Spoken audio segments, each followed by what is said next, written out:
Sababu ni mkabila, hapendi maendeleo yakuje kwa area nyingine, anapenda tu maendeleo yeye tu kwa Kikuyu peke yake.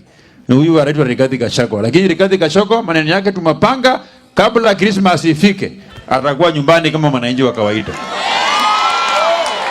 Apende ya asipende, kwa chini ya wiki mbili, wiki tatu,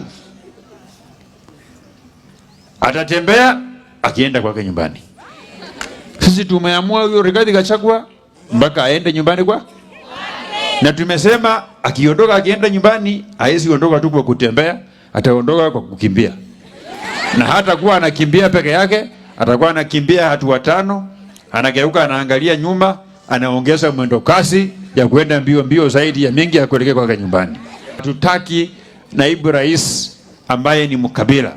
Naibu rais ambaye anaona nchi ya Kenya vile walipiga kura, badala yaone nchi ya Kenya kwamba wale ambao wanakaa hapa Kenya wote ni wa Kenya.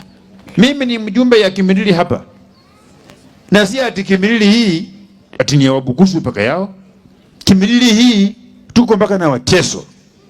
Kimilili hii tuko mpaka na Wawanga. Kimilili hii tuko mpaka na Wakikuyu. Tuko mpaka na Wajaluo.